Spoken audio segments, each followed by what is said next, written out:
ikan busuk dari kepala. Jadi Polri sangat tergantung bagaimana presiden. Kan hidup ini pilihan.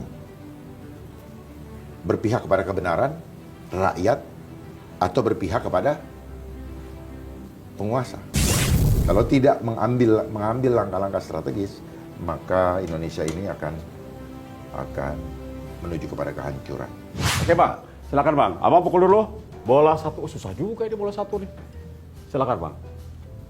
Yang mana ya? Bola putih ke bola satu. Satu ya. Nah, sebagai mantan anggota Kepolisian Republik Indonesia, mungkin kalau abang bukan jenderal, nggak berani juga melawan arus ya Bang? Atau tidak? Ya, saya tidak merasa melawan arus kok. Saya tidak merasa melawan arus. Saya ingin memberikan sumbangsi pemikiran kepada bangsa ini. Kalau ada yang mengatakan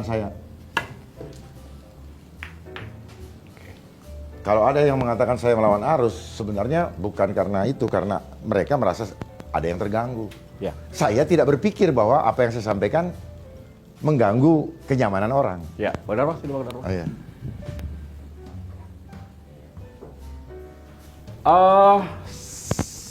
Sekarang kondisi Polri seperti apa Bang? Waduh, ini pertanyaan kepada alma mater saya. Iya, karena di bawah presiden sebelumnya sepertinya institusi Polri di mana-mana berada dalam posisi yang nyaman. Dalam arti dalam geopolitik dan biopolitik saat ini, posisi Polri saat ini. Posisi Polri adalah subsistem ya dari sistem ketatanegaraan, sistem pemerintahan. Polri ada hadir untuk sebagai alat negara. Tetapi yang masyarakat melihat menjadi alat kekuasaan. Seperti tadi saya bilang, persoalan pribadi jangan dibawa ke masalah dinas. Tetapi persoalannya yang menjalankan kedinasan adalah manusia-manusia atau orang-orang yang mempunyai ego dan perasaan sendiri. Jadi mau tidak mau ada sentimen-sentimen itu akan terbawa. Gitu lah. Nah itu yang dibilang apa? Value yang ada akan terbawa ke dalam organisasi itu. Ya. Ikan busuk dari kepala. Jadi Polri sangat tergantung bagaimana presidennya. Oke. Gitu. Karena kecuali kalau pemimpin di Polri-nya tidak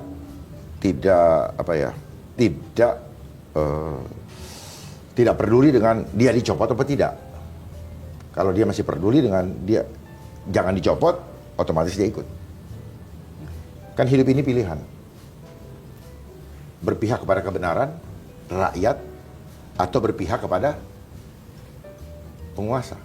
Ya, kalau saya bandingkan dengan waktu Bang Dharma jadi wakil Saya di Badan BSSN. Cyber, Ya. BSSN. Apakah saat ini sudah jauh berbeda posisi situasinya? Sebenarnya prosesnya itu berkelanjutan. Jadi posisi saat ini itu adalah tongkat estafet. Ya. Tongkat estafet yang berkelanjutan. Jadi tidak ujuk-ujuk seperti ini, Pak. Ada proses-proses yang mendahului dan menyertainya sampai ke titik ini. Makanya Bang Dharma tahu masalah COVID itu adalah bagian dari serangan cyber. Awalnya kah? Enggak, COVID bukan serangan cyber. COVID ini proyek kok. Proyek. Yes. Proyek apa? Proyek menuju identitas digital. COVID, Certificate of Vaccine Identity, D-nya digital. Atau kalau mau dibilang identitas digital, 19-nya, satunya A, 9I, AI. Yang dikendalikan dengan AI.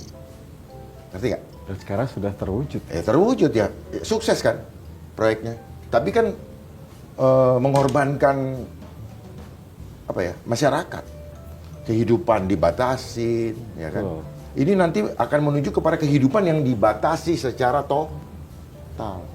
Pada 2019, Hanya dengan digital. betul. Sebentar 2019, lagi ada smart city. 2020 Anda sudah mengutarakan ini, Anda dikatakan general halu ya, kala itu. 2020. Iya. Ketika COVID-nya mulai. Betul. Tapi 2019 saya sudah pernah sampaikan di Hotel Sahid bulan September tanggal lupa 27 mungkin ya, kalau nggak salah. Ada itu. 27 apa 19 Oktober saya lupa. Saya sudah sampaikan. Kalau tidak mengambil langkah-langkah strategis, maka Indonesia ini akan menuju kepada kehancuran. Tapi masih bisa diselamatkan sekarang, Bang. Sekarang, Ya, siapa yang mau menyelamatkan? pemerintah. Dia sekarang yang sedang berbuat. Serem juga ini. Saya pukul bola 2 dulu ya, Bang. Oke. Mereka yang sedang berbuat. Ya Allah, jadi godek saya. Harus paham kenapa ada sejarahnya pemerintah. Oke. Siapa yang membentuk strukturnya? Sehingga ada kepala negara disebut presiden. Terus ada kementerian ini. Ada TNI, ada Polri. Itu kan bukan dengan sendirinya hasil pemikiran nanti di negara kita bikin ini ya, kalau ini namanya ini. Tapi kan Kalau itu menjadi begini- sebuah syarat sebuah negara.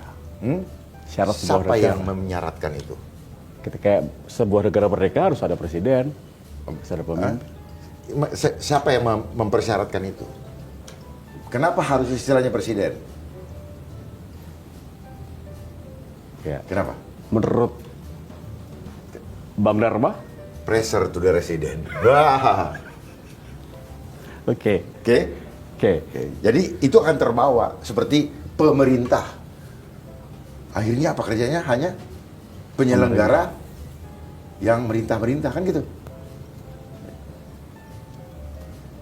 Nah, sorry, sebelum lanjut, waktu Bang Dharma jadi wakil Badan Cyber, kasus apa terbesar yang pernah diungkap? Ketika di Badan Cyber itu kan saya baru mengawali terbentuknya Badan Cyber dan Sandi Negara. Itu Makanya baru? saya wakil pertama, Oke. wakil pertama di BSSN Oke. periode itu. Jadi kasus pertama waktu itu di sana kita tidak menangani kasus, justru kita melakukan pencegahan terhadap jebolnya keamanan instalasi cyber nasional, Ya. persiapkan strukturnya dan sebagainya. Oke. Walaupun belakangan setelah itu saya juga paham bahwa BSSN sendiri adalah bagian daripada agenda global. Really? Ya, yang ada kata badan, coba cek semua. Ada berapa banyak tuh badan-badan? BPJS, Badan POM. Itu menurut keyakinan Bang Dharma? Enggak, itu sejak reformasi semuanya muncul kan. Coba cek aja semua.